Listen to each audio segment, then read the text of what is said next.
Buenas tardes al estudiantado de Argentina Americana 2. Bueno, en este video voy a tratar de expresar de la mejor manera un ordenamiento del capítulo 3 de Alperín. En principio, decirles que voy a compartir pantalla para mostrarles un mapa. Bueno, Alperín ustedes ya lo conocerán. Del orden colonial al neocolonial es el libro, el capítulo 3 de La larga espera. La larga espera es un concepto, bueno, nada, voy a decirles que no sé si expresarme sobre el autor, ustedes ya lo conocen, es un autor que tiene una vasta escritura sobre los procesos, sobre todo del Río de la Plata, y procesos emancipatorios, y toda la historia argentina. Más independientemente de su posicionamiento político, está claro que ha definido muy bien y tiene una escritura álgida, con mucho ahínco, pero también sustancial para cualquier estudiante o cualquier persona que le gusta la historia argentina. La larga espera, quiero posicionarme en ese concepto porque él ha logrado instalar ciertos conceptos claves para los procesos mucho más amplios a los que uno puede llegar a ir determinando cuando se mete, ¿no? ¿Qué es la larga espera? Y bueno, es todo ese tiempo que hubo que esperar para conformar el Estado Nacional. Las causas de por qué la larga espera, por qué se fue. Bueno, nosotros ya lo venimos conversando en la cátedra, ¿no? Y esa larga espera no solo pertenece al proceso post, lo que Alperín dice neocolonial, que vendría a ser una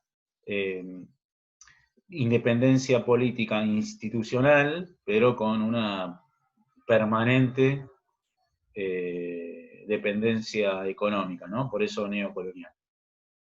Bueno, y después cuando lleguemos a tratar o a mencionar el proceso del modelo agroexportador, también hace mención ¿no? al nuevo pacto colonial. Así que esa es la larga espera, ¿no? Todo ese tiempo que hubo que esperar para conformar las naciones. La verdad que este texto no tiene un lineamiento muy complejo, no es un texto complejo del Alperín. Lo que sí tuvimos que coordinar con Martín es darle un ordenamiento, porque el texto va y viene de acuerdo a la temática, él toma una temática y va transitando por el territorio de nuestra América. A mí me toca el proceso del Brasil, en términos del periodo neocolonial, ¿no? El Brasil, la banda oriental y Paraguay. Donde más se explaya es en el proceso del Brasil. Voy a compartirles un mapa.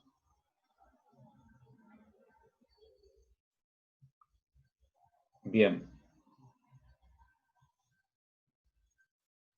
Este es el mapa que se encuentra en Atlas, de Atlas histórico de América y el Caribe, perteneciente a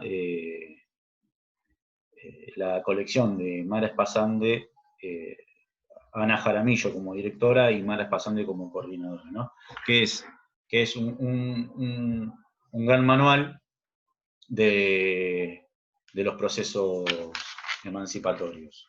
Recordemos que nosotros habíamos tomado de esta autora, de esta producción, habíamos tomado algunos capítulos justamente para la independencia de México, de Nueva Granada, del proceso del Brasil, ¿no? El proceso del Brasil, digamos, no es muy complejo, pero cuando uno ve, sí, por eso les recomiendo que tomen los lineamientos que habíamos visto del proceso de independencia de Ana Jaramillo, porque luego Alperín va a dar una postura respecto a la diferencia que hay en el modelo de orden colonial español del orden colonial portugués.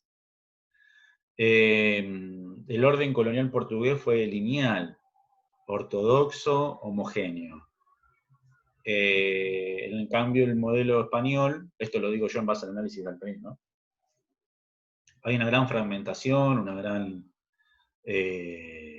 división jurisdiccional, pensemos en las reformas borbónicas, y si no, pensemos en el análisis que da Galasso o Hernández Arregui al respecto, ¿no? Del concepto de balcanización, ¿no? Patrias chicas, no una patria grande. Pero bueno, aquí está el mapa, como para que podamos ir usándolo a medida brevemente e ir directamente al autor.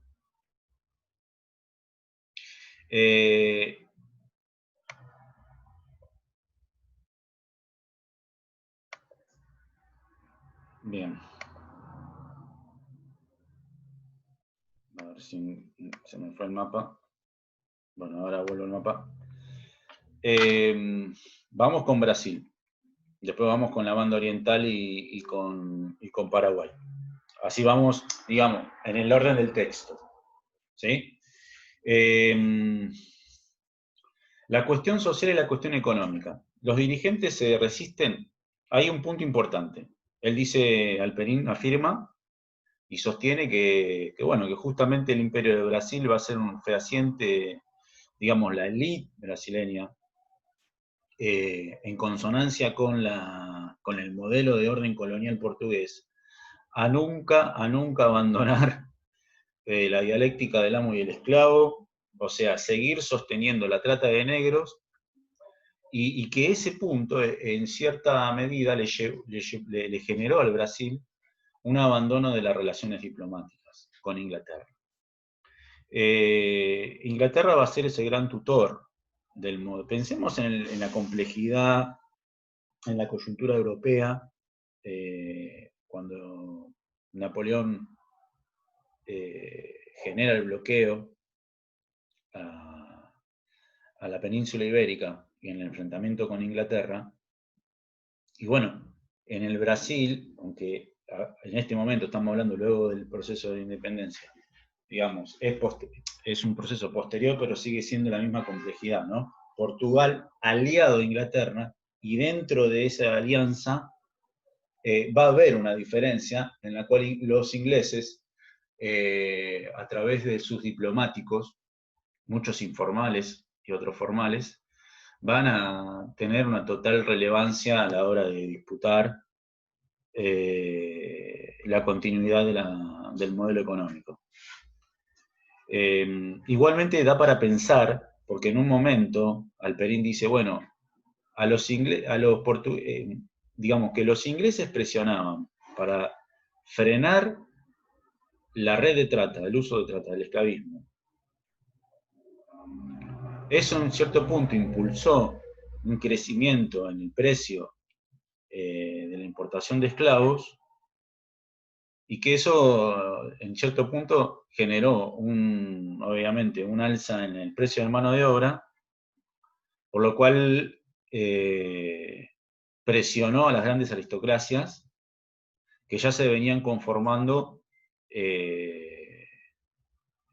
como, digamos, los liberales hacia un parlamentarismo imperial, ¿no? Una monarquía constitucional. Pero bueno, dice, Brasil supera sin dificultades, va a decir Alperín, la crisis económica de independencia. Logra sobrevivir, a ver si sigo conectado bien, logra sobrevivir cuando el café pasa a ser el eje. El norte es el eje azucarero.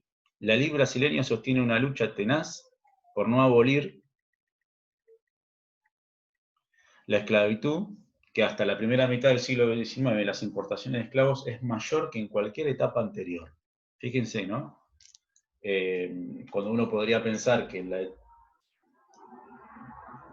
procesos emancipatorios generarían un beneficio a los sectores populares, Cuando hablamos de Brasil estamos hablando de un proceso muy distinto a los procesos hispanoamericanos.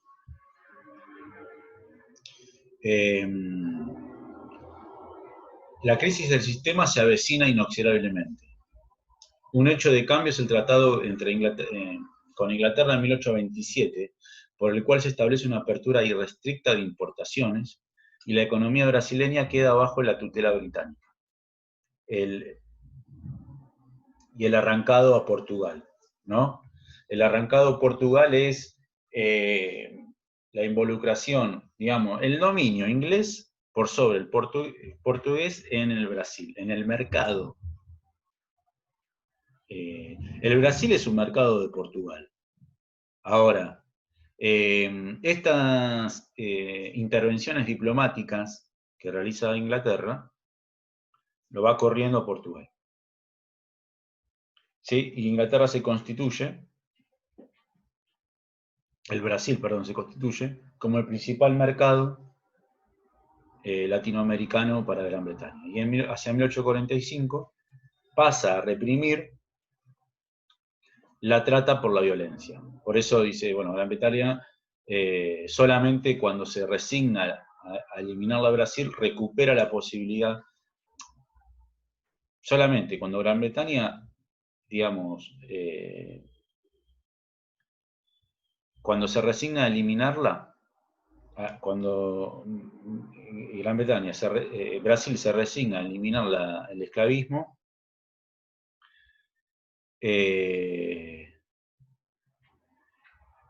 digamos, ahí es donde logra salir de la tutela de Inglaterra.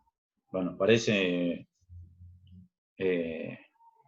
un juego de palabras, pero es el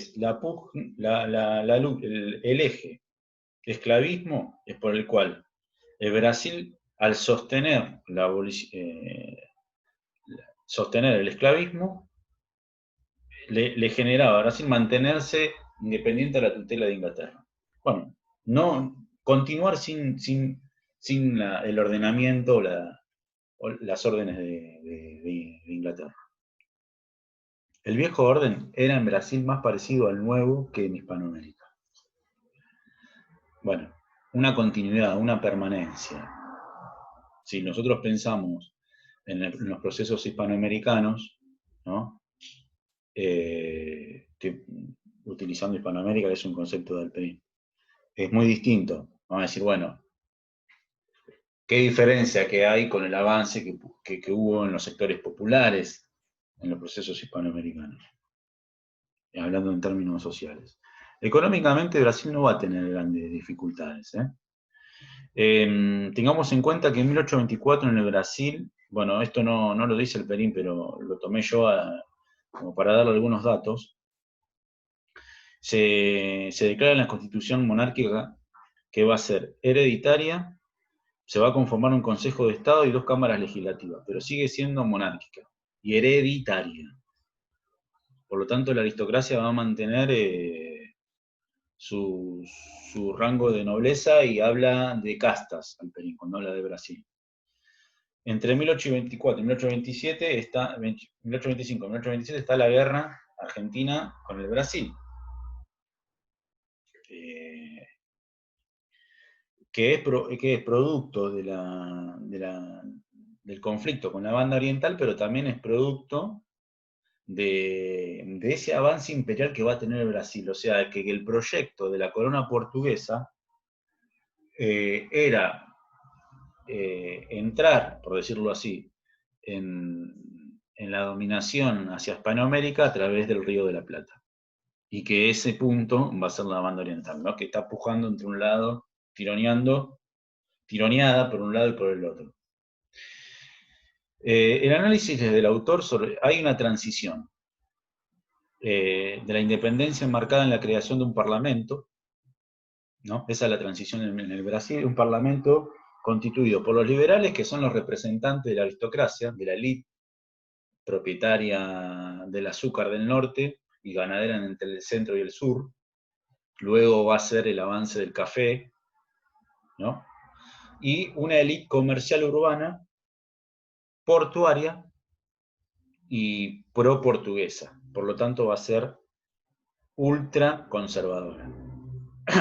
Está claro que los parlamentaristas liberales, digamos, son los que se van a ver representados por la doctrina inglesa, por decirlo así, y los del puerto, pro-portuguesa, digamos, a la doctrina de Portugal, del orden colonial portugués.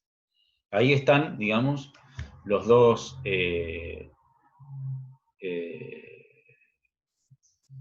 espacios políticos que se van a empezar a dirimir durante el proceso neocolonial.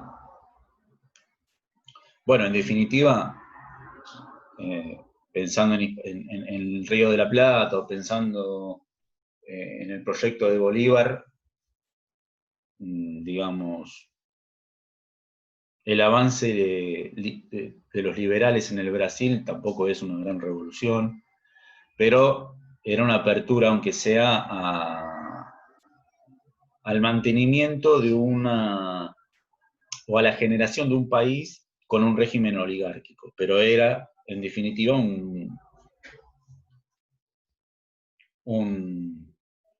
la conformación de una nación. Bueno, hay que señalar aquí analizar la coyuntura, ¿no? Pedro I, digamos, el proyecto de continuar con el absolutismo portugués, amplificando su aventura internacional. ¿Qué es la aventura internacional? Bueno, avanzar hacia el sur, entrar por la banda oriental hacia el Río de la Plata, lo que decíamos recién, ¿no? Bueno, estaba eso habíamos hablado en la unidad anterior, del proyecto del carlotismo. Por lo tanto, cuando hablamos del proyecto del carlotismo es un poco eso, ¿no? Acá es claro, y hay un argumento económico. A la clase terrateniente del sur del Brasil, ganadera, le era muy importante porque era una ampliación de tierras. ¿Sí? En lo que hoy es Argentina, ¿cómo se soluciona eso? Bueno, con la expansión hacia el territorio de los pueblos nativos. La guerra en el Río de la Plata por la posesión de la banda oriental. Ahí está la coyuntura, ¿no? En 1816, bueno, empieza a declinar el gran proyecto artiguista, va a estar la ocupación brasileña en la banda oriental, ahí es donde la banda oriental pasa a pronunciarse provincia cisplatina, o sea, pasa a ser propiedad de los portugueses. Artigas empieza a declinar y va hacia un exilio en 1820 a Paraguay. Incluso el gobierno de Buenos Aires, ante esa situación, apoya la ocupación y bueno, tengamos en cuenta que en esos años también en Argentina, en Buenos Aires, ya el proyecto revolucionario iniciado en 1810 ya era muy distinto y ya se empezaba a profundizar los condicionamientos impuestos por esa élite portuaria de Buenos Aires, ¿no? La corona entonces del Brasil encontraba el apoyo de la aristocracia ganadera y en la política exterior, esa política exterior aventurera, por ello les representaba mayor crecimiento económico. Bueno, los sectores urbanos apoyaban habitualmente a los conservadores. Brasil es derrotado por tierra. Luego, aquí ya pasamos en la década del 20. Luego, en la guerra Argentina-Brasil, 1825-1827, Brasil es derrotado por tierra.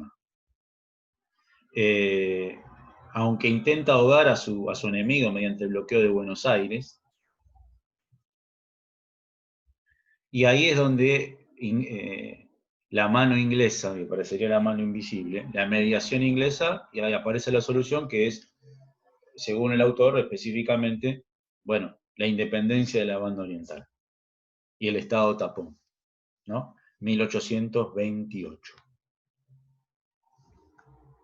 1831, 3 años después, en estos años empieza a declinar el poder monárquico en el Brasil y Pedro I se vuelve a Portugal. Entonces ahí ya tenemos un gran retroceso, digamos, del modelo del orden colonial portugués o el avance hacia el Río de la Plata, y la estrategia de la mano de Inglaterra ante esta situación, también para dominar y mantener un Estado neocolonial, que es justamente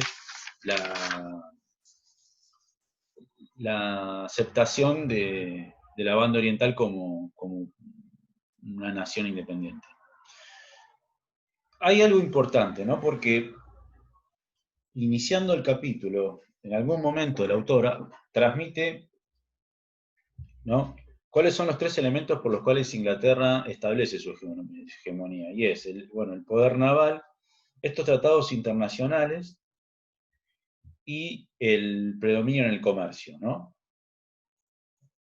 Tengamos en cuenta que Inglaterra ya está en su apogeo de revolución industrial y la transformación de las estructuras mercantiles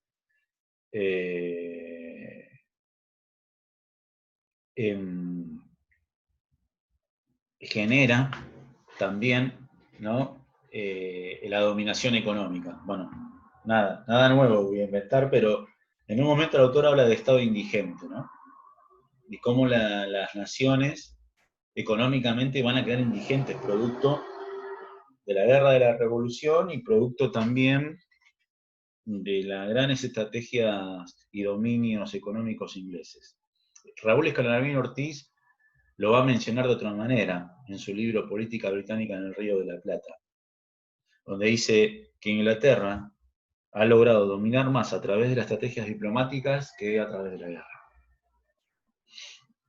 Bueno, nada, volviendo entonces, mientras tanto el Brasil va cediendo la tutela británica, ante la tutela británica ella va cediendo, va retrocediendo, ¿no? Y va a establecer algunos tratados, el de 1825, 1827, con Inglaterra. Son tratados económicos y bueno, donde en este caso se va a intentar bajar el esclavismo, ¿no?, la trata negrera. Hay acuerdos de comercio y de navegación. Todo ya está enmarcado para que Inglaterra desarrolle la dominación comercial y económica, ¿no? A grandes rasgos, digamos, en el texto de Ana Jaramillo, en el Atlas, este proceso, el proceso post-independentista en el Brasil, lo destaca todo como etapa imperial. Desde 1822 hasta 1889, etapa imperial. Ahora, el Perín lo divide en un momento, igual en el texto de Ana también van a encontrar pequeños procesos dentro de esa larga espera, ¿no? Sería en términos del Perín peruano. Que es el imperio del Parlamento. El nuevo orden da lugar al liberalismo, que puede ser alternativamente revolucionario y constitucional. ¿Sí? En 1832 está la Carta de la Autonomía de las Provincias. El autor menciona algo muy breve, o sea, no lo desarrolla, pero es importante que puedan buscar de manera adicional qué fue la Revolución Riogradense. Tengan en cuenta que el Brasil tuvo, a pesar de este gran conservadurismo, de ser un Estado, de mantener un orden altamente opresor y esclavista, va a tener experiencias federales. Y que esas son las influencias de Artigas, que va a llevar a influenciar, por ejemplo, a este sector, ¿no?, que proclama la República Riogradense. ¿no? En 1843 adopta una bandera con 3 colores, 2 de los cuales tienen influencias, una de Portugal y otra de España, y en el medio la roja, que es la influencia de Artigas, ¿no? Se va a dar unas guerras civiles, breves, pero son sofocadas. El mantenimiento de la trata era sustancial para la economía del norte, el litoral y el centro y el desarrollo del café, ¿no? En el mientras tanto. La revolución es derrotada y sus jefes son incorporados al orden imperial restaurado. Entonces,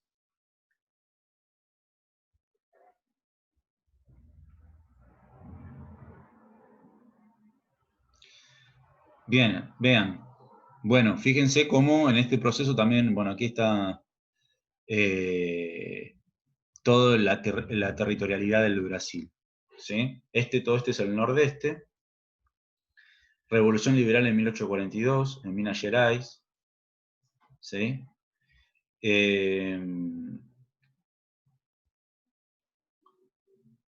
Varios levantamientos hasta la proclamación de la República en 1889. Bueno, no son tantos, son los que están aquí mencionados, pero es importante ver cómo, a pesar de, digamos, de ser un orden colonial en continuidad, con permanencia, va a haber algunas grandes influencias de Artigas. Bueno, el autor continúa con la cuestión de la persecución del mercado, del esclavismo por parte de los británicos, y luego dice que, más allá de que en el norte está la gran producción azucarera, en el sur ganadera, en un momento se va a conformar todo en el nordeste, que pasa a ser el núcleo de de la producción, en este caso, que café con leche, como se dice, ¿no? Eh, bueno, hacia el sur, por ejemplo, en 1851 ya estamos hablando, va a haber dos momentos en los cuales el Brasil va a continuar con este intento de expandirse hacia el Río de la Plata, ¿no?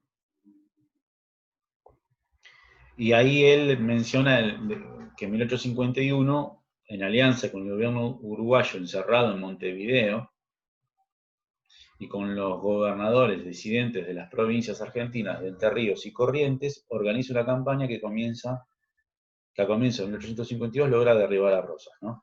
Bueno, luego yo lo voy a indicar esto cuando mencione a la banda oriental, ¿no? Pero bueno, obviamente que en la derrota de Rosas,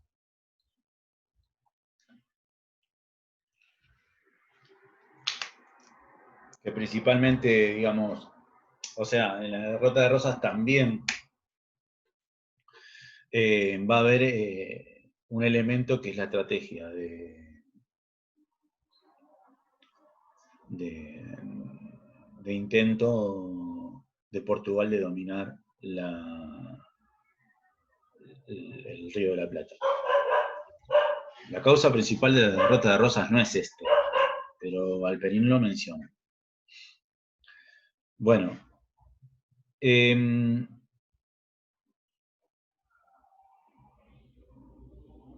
1851, bueno, Brasil está la alianza con Montevideo contra Rosas. Y la expansión hacia el sur, dice Alperín, que este proyecto va a estar y va a continuar incluso hasta 1870. El Brasil no va a abandonar este proyecto, ¿no? Así que, bueno, esos son como los cuatro o cinco elementos principales en la línea de tiempo, que hay más de todo el proceso neocolonial, ¿no? 1824, la Constitución monárquica, la guerra con Argentina, el abandono de Pedro y que vuelve a Portugal, el heredero, la revolución riogradense, esta breve experiencia, podríamos decir, un pseudo federal en un momento, el apoyo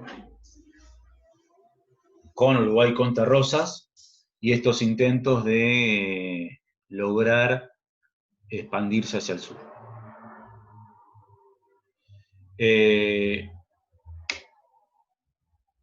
Bueno, estos son algunos elementos. Quería destacar, como dice Alperín, que bueno, en esa etapa, de los 4 millones de habitantes que tenía el Brasil, más de 1 millón eran esclavos. Está claro que cuando tratamos en la unidad 1 con Quijano, y como uno de los ejes temáticos o ejes transversales en el Brasil, el esclavismo es el punto nodal. Digamos, no, todo se enmarca prácticamente en el esclavismo, para no utilizar una matriz eurocentrista, pero bueno, es la dialéctica del amo y el esclavo. Por lo menos para el Brasil se puede aplicar Hegel en el Brasil.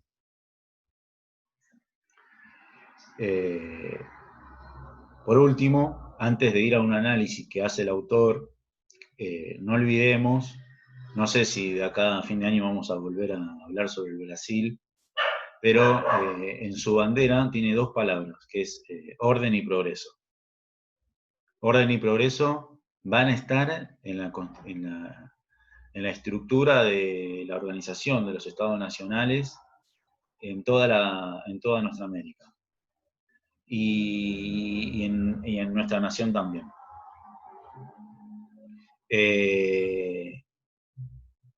Después, en un momento, Alperín dice que el Brasil imperial, bueno, es el vehículo para la penetración europea en el comercio del Río de la Plata.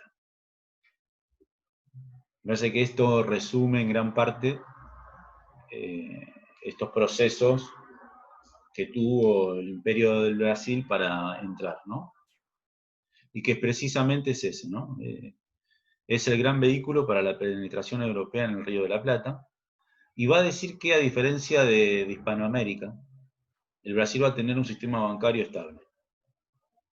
Y bueno, y pone en debate, ahí es donde pone en debate los modelos del orden colonial español del orden colonial portugués, ¿no? Uno es más tendiente a la permanente unificación, este Brasil unido, y el español es más una fragmentación, esto, como decía antes, ¿no? La balcanización, y que, de acuerdo a él, no habla de San Martín, pero habla del proyecto de Bolívar de una reunificación del cono sur, incluso llegando hasta Panamá, lo que es Centroamérica, desde Colombia. Bueno, esto es en gran parte lo de Brasil. Ahora vamos a la banda oriental, que aquí va relacionado a lo que veníamos hablando de Brasil, ¿no? Es una nueva sociedad organizada el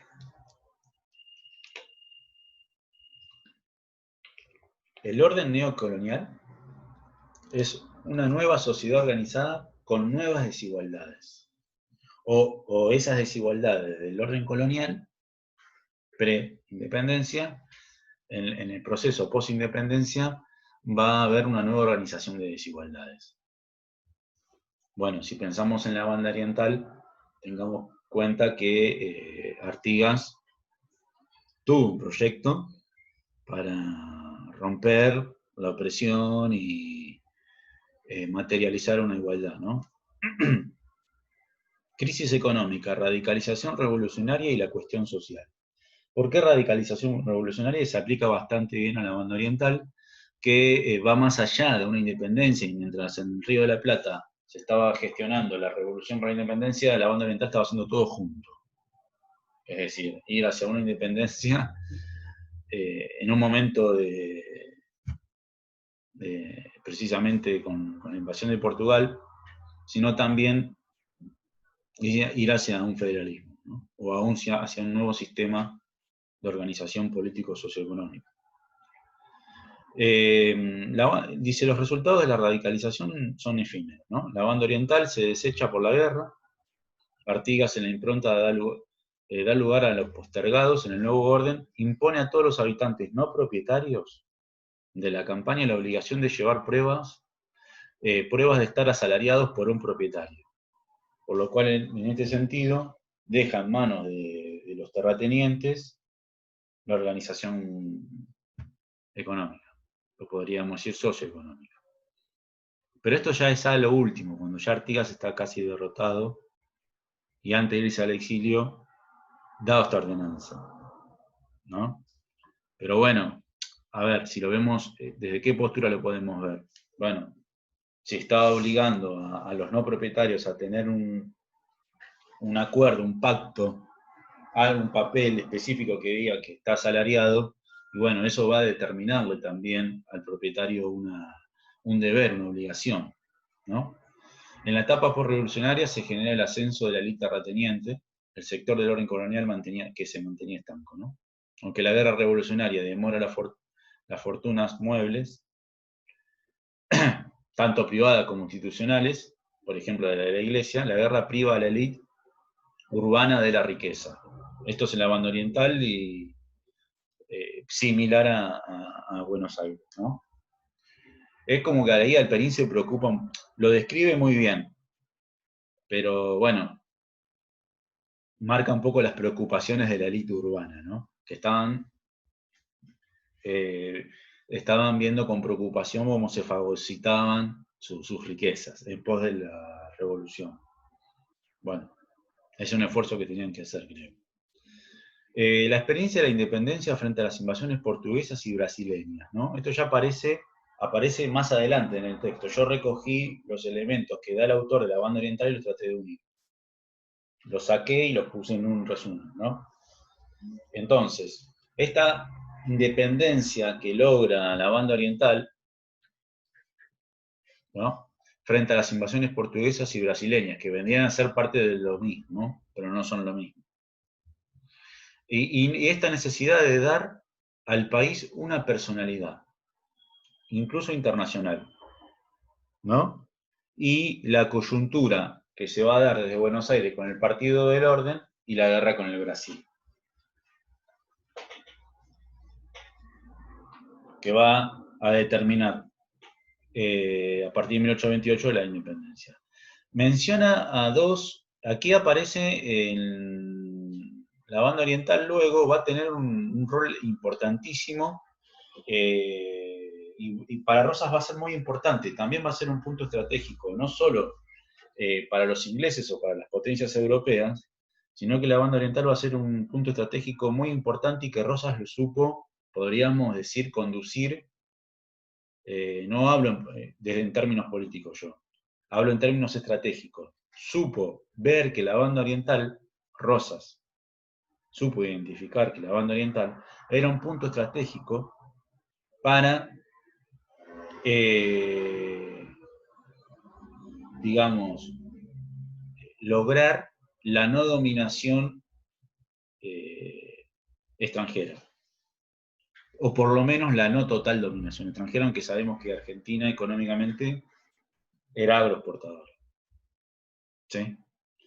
¿Pero por qué? Y bueno, por ejemplo, Rosas va a jugar un rol muy importante en la derrota política de Rivera, ¿no? Rivera va a ser como el primer presidente del Uruguay, que va el cargo desde 1830 a 1834 del Partido Colorado, y en 1835 asume Oribe, y para que pueda asumir Oribe fue un rol importantísimo de Rosas. Porque, por ejemplo, Rivera se va a manifestar de manera antirrosista, de hecho era, digamos, como un aliado estratégico al gobierno de Rivadavia, y bueno, Rivera es derrotado, y ahí es donde Oribe toma el poder. Tengamos en cuenta que la banda oriental va a ser un refugio para el exilio de los antirrosistas.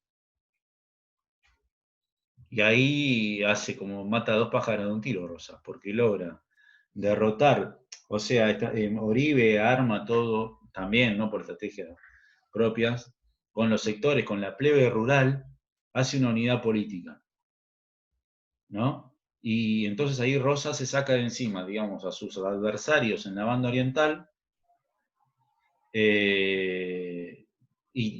bueno, y puede, y tiene un aliado estratégico. A todo esto el apoyo francés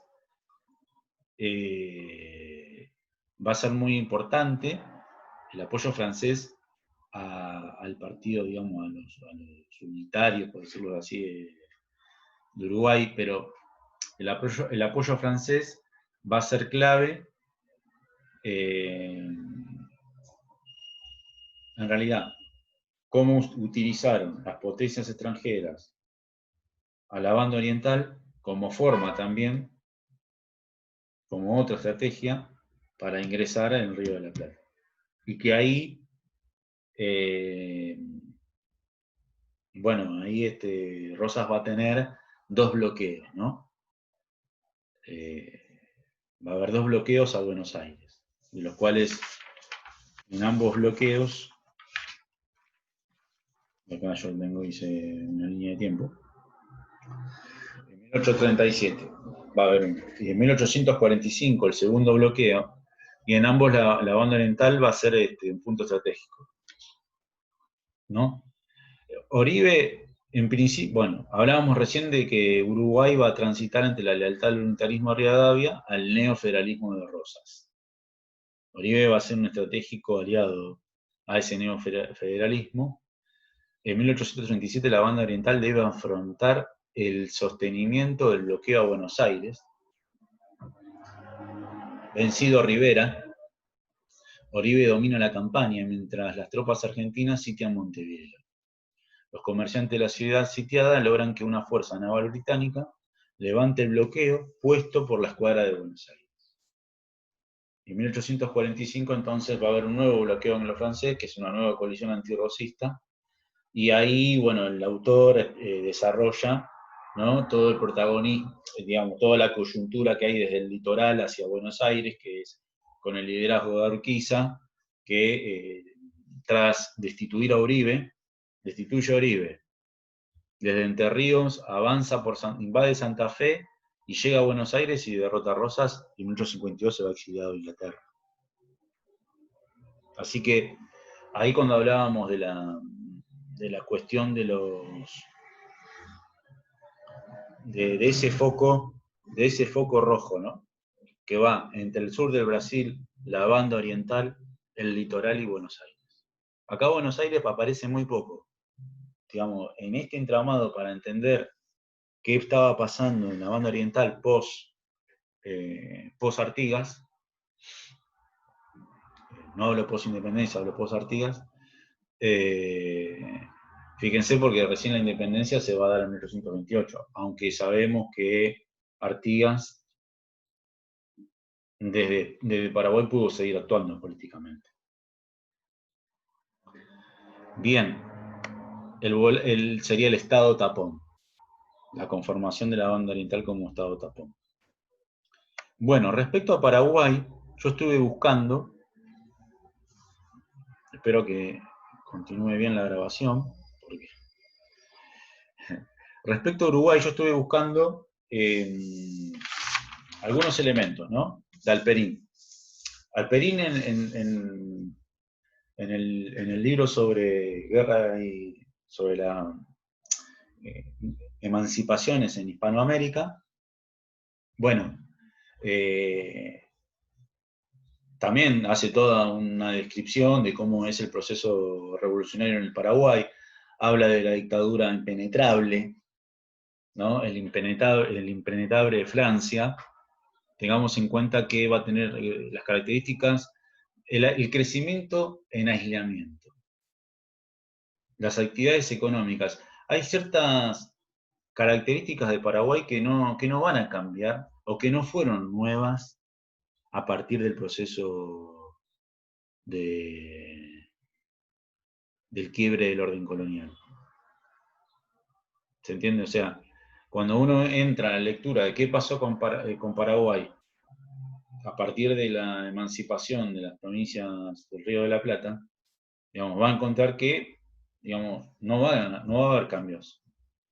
De hecho, Paraguay es una de las, junto con Uruguay, había sido una de las que se habían, digamos, nombrado en contra de la dominación de Buenos Aires, no de la emancipación, no del antiabsolutismo. A favor del antiabsolutismo español y en contra de la dominación de Buenos Aires, ¿no? Que esa emancipación antiabsolutista no les signifique a ellos, a Paraguay, la dominación, ser dominados por Buenos Aires. Hay una economía primitiva, una agricultura de subsistencia y grandes productos de exportación, ¿no? Tabaco, azúcar, miel, yerba mate. La clase dominante, que eran colonos sujetos al servicio militar, un sistema adecuado a los tiempos primitivos, pero débil para el crecimiento provincial, una gran economía rural. Yo estaba acá, encontré algunos elementos de la... para el Perín es uno de los exóticos, por decirlo así, dictadores que hay en Hispanoamérica.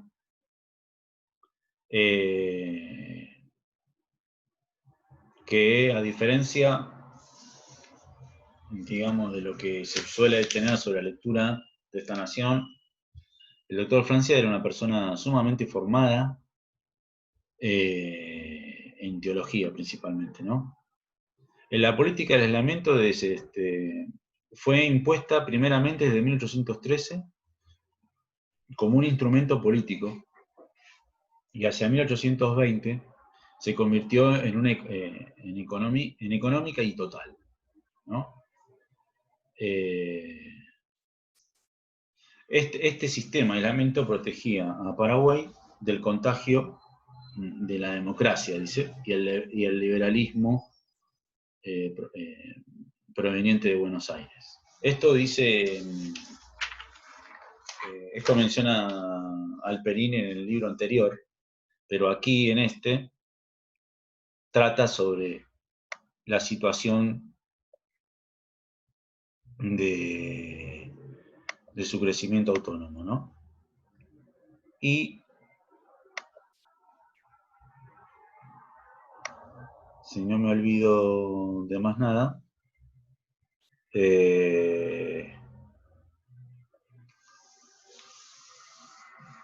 había preparado una línea de tiempo de Paraguay,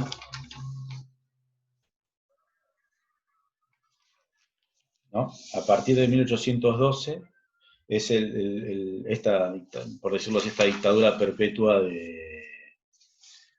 de Paraguay, que mantiene una autonomía, mantiene crecimiento económico, mantiene,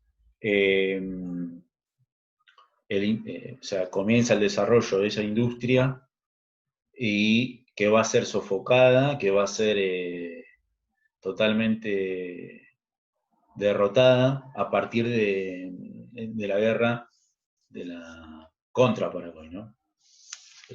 Mal llamada guerra de la Triple Alianza, porque no fue solamente Uruguay, Argentina y Brasil contra Paraguay. Estuvo la mano estratégica de Inglaterra. La guerra contra el Paraguay entre 1865 y 1870. Aquí yo tengo el libro La Guerra del Paraguay de José María Rosa. Bueno, lo de Paraguay en el autor es eso, ¿no? Es el desarrollo autónomo que se va generando y nada más. Bueno, nos vemos hoy a la tarde y muchas gracias.